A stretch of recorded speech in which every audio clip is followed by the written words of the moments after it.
Hi, welcome to our very first podcast, Embrace Me First. I'm Mary Wong, Chinese medicine practitioner and acupuncturist, best-selling author, and your health and life strategist. And I am here with Dr. Tanya Wild, naturopathic doctor. And we're going to be teaching you how to take care of yourself right now. We want you to learn how to take care of you to be the best version of you. And so what is it? We're going to be looking at nourishing your mind, body, and soul. We're going to have you be more present and connected to you and your life while we move through our life cycles. Tell us what the life cycles are. So we're going to move you through all the cycles, and we're going to guide you to help you be the best version of you within all the limitations that each cycle provides, or not necessarily provides, but throws at you. So the cycles of life being preconception to pregnancy, through postpartum, lactation, and parenthood, and then finally perimenopause and menopause. Yes, absolutely. And we're going to be basically taking to your health to the next level so that you feel more empowered and inspired in your life in like a really tangible way. Yeah, exactly. Because we can't always expect the best in every single phase, but we can expect the best version of you. And we're going to give you solutions and tips to help you. And the good thing is this series will be available as video and on audio form. And sometimes you will see us in audio or in our visual form looking down at our notes like I am once in a while right now, because most podcast series are only audio, but we're doing both because we like to watch podcasts as well. It's fun for us to learn and grow and give back. And now we decided we have so much info for you, so much knowledge between 42 years of clinical practice. 43 years of clinical practice between the two of us. So I think we've got something to share. Yes. And so we're coming at it from our professional experience, but also in our lived experience in our lives as women going through the different stages. Yes. As well as getting our resources through studies and research. Yes. And how do we read them? And how do we put them into real time and make it empowering for you? Yes, and helping you filter through the things that you will learn on Dr. Google and from friends and really bring it back to you with, is that a fad or is this really evidence-based? And then sharing evidence-based clinical tools that then you can apply in real time, as you said. Right. And again, in an empowered way, because sometimes, there might be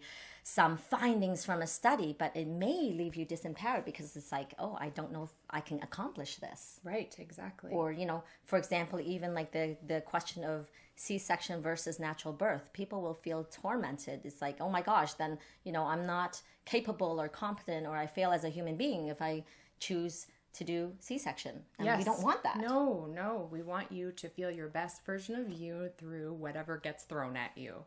And for example, let me ask you this question. So really, really important question that I ask of a lot of my patients. Imagine you're flying on a plane and there's some turbulence and the mask drops out. And, you're being told that hold steady, make sure your seatbelt's clipped in. What do? Do you take that mask and put it on yourself, or do you put it on your loved ones that are sitting right next to you? Well, of course, exactly. So, as a woman going through life, our natural inclination is to put the mask on this little child or your loved one first. But I know that we really need to put that oxygen mask on me first. Right. Hence this podcast. Yes, which is the whole concept of embrace me first. So me first, but embrace me first. We don't want to give this illusion that we're going to move through life just doing me first and leaving our children and our loved ones behind. We need to embrace the concept of me first so that we can be better moms and lovers and partners and connected and help others by taking care and applying that concept of embrace me first. Yeah, and when we're talking about this, we are well aware that we have our responsibilities in life. So it's not like shirking them and saying, okay, well, I'm just going to go off into the woods for a month or something. Maybe you can. But oftentimes we have real responsibilities with our work lives, with children, with parents, all these things that we just have in our lives that we can't get away from. But while we're taking care of others, how can we help me first simultaneously? Yes, right? We have lots of obligations We definitely, however, can move through those obligations, feeling the best versions of ourselves. And so, how did you get through your kind of childhood and then come to this realization that you were going to, say, put you first? Or let's say, so tell me about you. How did you decide to be a traditional Chinese medicine practitioner and acupuncturist?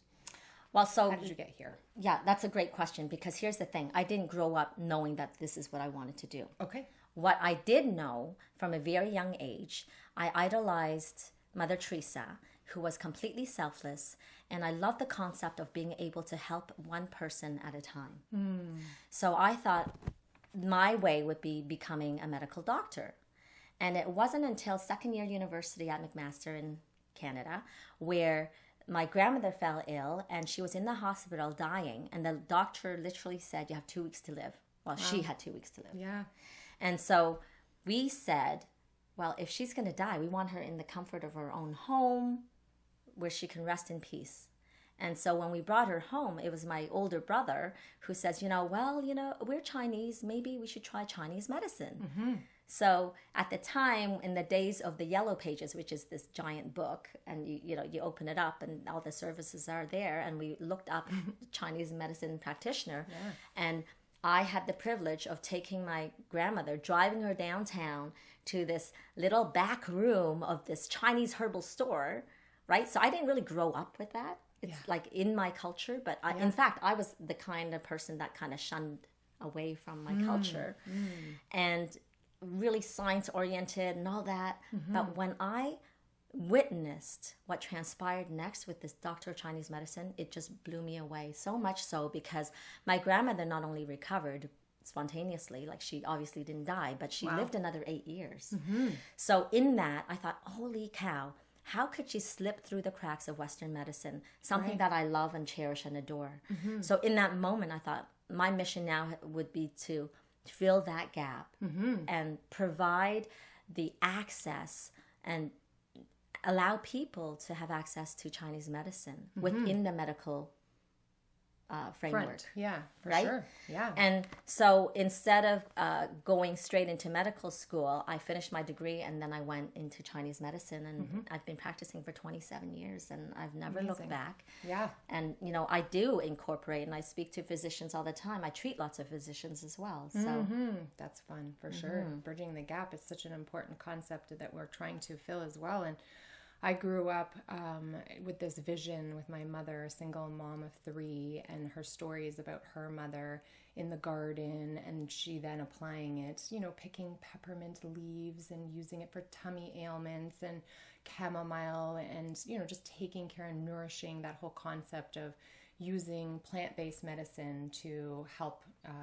the children with little ailments, and then her taking us to naturopathic doctors in addition to conventional medicine doctors. So we kind of grew up seeing both conventional and holistic healthcare practitioners, and then just having that viewpoint, that standpoint of both systems of care and recognizing the need for both. I had this vision of being this granola mom, helping, other children and other women. And then at the age of 16, I realized, hey, I can do this. So I stepped out of myself and said, I can do it beyond, the backyard care and the local community care, and I can become a doctor. And I was at this road or this fork in the road where I didn't know whether or not I wanted to be a naturopathic doctor or conventional medicine doctor, having grown up in both systems of care. But I think after my, journey with polycystic ovary syndrome, not realizing I had this, but my drive for my fitness and exercise with all of my extra testosterone, I recognized this, motivation within me to kind of help educate people with lifestyle medicine, and thought, what, I fit this role of it as a naturopathic doctor, a little more than a conventional medicine doctor. However, as I was going through university, I prepared myself for both and then pursued the naturopathic medicine route. But through that, it was a really heavy research-based and evidence-based design that I was learning through the health studies course at Waterloo University. And I realized that everything that I was going to, or at least I put my mind to it, that everything that I was going to teach and educate my patients with was going to be evidence-based, but recognizing that once in practice, everything can't be exactly evidence-based. There's going to be some clinical evidence and there's going to be some hearsay, but trying to filter through the mud a little bit, because sometimes there's too much out there, and too much that is a little bit too confusing for patients to know what is going to work versus not work. And so bridging the gap between naturopathic medicine, using clinical evidence-based naturopathic lifestyle medicine, but then also recognizing the need for conventional medicine doctors, because we need to work together to 100%. help our patients. We need to give them that team feeling so that we can bring them back to that whole concept of community, the community approach. Yes, and we were talking about this before we went on air, about the fact that we are humans, and human beings are they thrive in a community. So it's not about let's just leave it to ourselves or just give our care to someone else altogether. So we want to help you take back control of your own health. And a concept that I love that Dr. Paul Magarelli, who's a reproductive endocrinologist, says in Colorado, and I'm going to borrow it. I love this concept of one medicine. So one medicine is literally bridging gap naturopathic, Chinese medicine, other holistic Eastern, medicines Western, outside. exactly. Yeah, like and then the pharmaceuticals, like all of that is necessary at different times. Yes, right. And we've both used all of it throughout our entire journeys, even through our fertility journeys and growing up. I recognized, just the need for nutrition, but then maybe the diagnostics to understand that I had irritable bowel, and that I just needed to, at 16, do an elimination diet to discover that I had a soy sensitivity, but perhaps it was something worse. Maybe I could have had colitis and it would have been addressed differently or together with holistic naturopathic medicine and conventional medicine. Right. So there's the need for both. It's so important. And just bridging that gap is what we're hoping to do and provide you by sharing our stories, personal stories, but then also interviewing you and interviewing other experts. Yeah. So that we can get their stories, figure out how they've incorporated holistic naturopathic medicine and conventional medicine into their own lives, so that we can all learn on how to make our lives the best lives possible. Absolutely. And when we're talking about bridging the gap, it's more than just the East and West. We're also talking about literally mind and body. Yes. And even the gap between office visits, right? So and this is what brings us here, because it's fulfilling to talk and impact our patients during this office visit, but it's way more fulfilling if you go out there in your life and you live it your best self forward and in the most healthy of way. We're not looking for perfection, right? I mean, there's no such thing. Never. No, there is no such thing. We are far from perfect. Right? I like to say perfectly imperfect, just like Brene Brown. Exactly. We love that. Yes, for sure. And just that, finding even the balance in the name, embrace me first. We came up with me first, and then I said, let's add a little feminine tone to that. And you said, yes, embrace me first. So I just, even in the name, just the yin and the yang, finding the balance, the inside, the outside, always, somebody comes in for acne. It's not just topical treatments, it's working on the inside and the outside, and the mental, emotional, and the physical nutrition and movement. So we're going to teach you all of that, and bridge the gap between visits, because there's only so much that we can share in visits. And there's often these times and moments in visits where I just think, I just wish you could just refer to that podcast. And then now I can and will. So, absolutely. Just to get the detail that you need between visits. So we are both very driven individuals with lots to share, and it fills up our buckets to have you hear us as well. And part of our journey as humans is to make ourselves the best people we can be, to be the best caregivers and healthcare practitioners for you. So thank you for hearing us. I think that I was going to just... Well, I just wanted to ask it, as you're saying all this, hey guys, just so you know, there's going to be some free flowing. Yeah. Because it's in conversation, right? Yes. And a lot of traditional podcasts, it's really one person. True. So I love that we have interaction. And again, back to being what we are as communities. So we add to each other's conversation. Yes. And when you said, the yin and yang, well, I just wanted to add in and make it real and what that means, because it's like, what the heck is yin and yang? Like, really? True. Expand, please do. I am a science girl. Yes. And so what we're talking about, it's the concept, the energy. It's like, we are feminine energy, and we're in this action-oriented world, and we've been proving ourselves since the women's rights movement. Yes, And indeed. we have, I think, come a little too far the other side. Yes, I Right? agree. So we're wanting to like embrace our aggressive self, like in Do. the doing. And it's like, you know what? This pandemic is giving us an opportunity to go back within. Right. So this Turn is to a our great grassroots basics. Yes. Yes. Right? Embracing ourselves. Yes. And hence the whole concept again, back to me first. Mm-hmm. Because it's not about, proving yourself to others. It's about coming back inside yourself and welcoming you as you are right now. Right? And Yes. we can provide the tools. I love it. Yes. Well said. Exactly. We are going to be providing you with the tools. We're going to go through best exercise, best nutrition, best sleep, best mindfulness tools through the cycles and fill in the gaps. Yes, and what that looks like, depending on where you are in your life. Like It changes. Yes, that's Yes. right.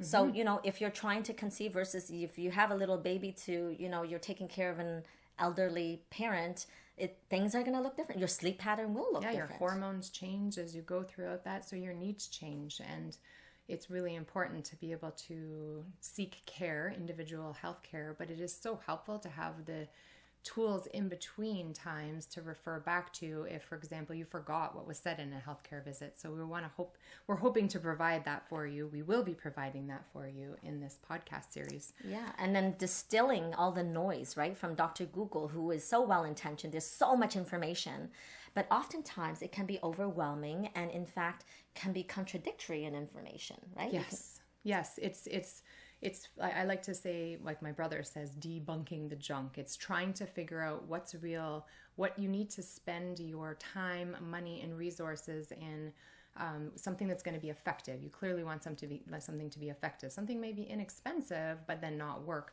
And we want to make sure that we help you channel your time and your energy towards things that are going to work and be effective. And you're going to learn that through 43 years of clinical experience combined with our own individual stories and what we've seen work. And you can learn through our failures too, because it doesn't mean that because we're sitting here, we're big, huge successes in every single thing that we've done in life. There are definitely stumbling blocks that we could share with you to help you avoid them.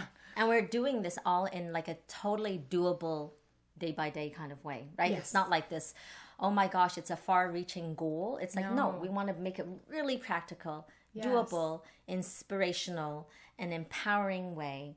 And so that it's also hopeful for you to be able to tackle it, right? No matter how you feel about others or yourself. Yeah. There's this little molecule, my favorite molecule, dopamine. Oh, I mean, there's many favorite molecules that I like, but there's this little chemistry or neurotransmitter called dopamine. And dopamine is the reward neurotransmitter in our brain that makes us feel joy and happy. And we all are seeking to have a flood of that neurotransmitter. Some people will turn to porn and some people will turn to gambling or to drink and drugs, but we can also get a nice flood of that dopamine in our day-to-day moments throughout life without using unhealthy alternatives. We can teach you how to get that happy mood molecule going with solutions that are real, doable, and practical. We are not expecting you to be like manic happy all the time, because that's not realize realistic. that there's going to be little roller coasters, but we want you to be able to be in a moment, in a day, enjoying it, being present, and not thinking that roller coaster or that hamster wheel of the next thing. We want to help you ground you and be present and in the moment, and filling up your little dopamine cup on a regular basis. You can only do that if you really kind of grasp the concept of the basic grassroots basics of self-care and embracing yourself first. So we're going to teach you very practical and real tools to do that. Right. And so again, the topics, it's basically life topics, everything that people are concerned about, right? With regards to your own nourishment, nutrition, through exercise, through sleep, anything else? Mindfulness. Yes. Finding ways to ground and to feel connected and to self, but to everybody around us. So what did you do today? What did you do this morning that kind of helped fill up your teacup of dopamine? I love that visual. Not necessarily filled up, but added to, because we're always adding to it, right? Yes, absolutely. And so what I did was, we know that this is recorded, but we were actually getting together at 9:00 in the morning. So it's like, okay, do I just wake up and like show up? Which is great. But I'm like, no, heck no. I'm going to get up, get outside, and go for a nice walk, get some fresh air, and connect with myself, my inner source, and then I can be even that much more present. Nice. Excellent. Yeah. And you know, and on my way, I was walking and I connected with two ladies and I was having a little chuckle to myself. I'm like, oh, look, they're having some self-care. Aww. So I said something to them and I connected with them. So that was really great. So if you're listening to this, it was so wonderful to meet you. Yes, absolutely. Eleanor and Larry, oh dear, I forget. It's okay. Right the second. Mm-hmm. Anyway, and how about what did you do today to fill your cup? For me, I did some very basic, simple things. I woke up. I could have just ran out of the house and just fly by the seat of my pants, but I had a nice warm shower, a mindful present one, had a nice large glass of water with ice and a lemon, and I called a friend on the way to chit-chat to just like fill up my little teacup because I love connecting with people. Always talking, always connecting. So, exactly. Yeah. That's awesome, right? Mm-hmm. And so what I take away from what you just said is like, when we ask you, what are you doing to fill or add to your cup? It doesn't have to mean this big grandiose thing, right? It's like literally she got into her car, but she connected with someone. Mm-hmm. She drank water. Mm-hmm. Like it's basic human stuff. Yes. You breathed. Right. But it's trying to make sure that you can fulfill all of your basic needs so that you can then help fulfill other people's basic needs and then go bigger and beyond that, just feeling on this level of true connection, calm, and rather than trying to seek total joy all the time, just contentment, just trying to feel content. Well, in this present moment. In this present moment, yes. Right? Because it's not always content, right? No, I mean, in a 24-hour period, you're going to go through ups and downs for sure. But a little more content, not rejecting the negative, not craving the positive, just kind of being in the moment. And it doesn't mean that you're not going to be rushing around, but you're going to feel good rushing around. Well, better. If better, so, yes. So, better. The striving thing is not like, again, perfect. No. It's like, even if we're like one notch happier, one notch more joyous and fulfilled, isn't that enough? Yeah. Yes. Right? Yes. But, makes a difference? For sure. And absolutely. But there are a lot of people who definitely feel super unwell. And if you're listening to this and you're in that place, we want to bring you to normalcy and then bring you up a level of just feeling your best self. Like you can feel for you, your best self, so that you can do you at that level. Yes. And I love that you bring that in because, some people are in a place of being complacent. Oh, this is just the way things are. Mm-hmm. I'm just going to be miserable or I'm just going to be in pain for the rest of my life. And that's okay. And their doctors may say to them, you're fine. Everything checks out. All your blood work is excellent. You are healthy. You get a perfect bill of health, but you're still not feeling well. Well, we're going to be here to teach you why you may not be feeling well. You're not feeling your optimal self. Right. And then what you can do about it in, again, a doable way that's consistent over time. Yes. Leading to a transformation. So embrace me first. Embrace me first. So what are you doing today to embrace you? And what is filling your cup today? Thank you for joining us. Click subscribe, like, and share. Please comment and suggest topics you want us to cover. Until next time, ask yourself, how are you going to embrace you first today? For more podcasts, check out embraceyoufirst.com. And follow us on Instagram, Facebook, and YouTube.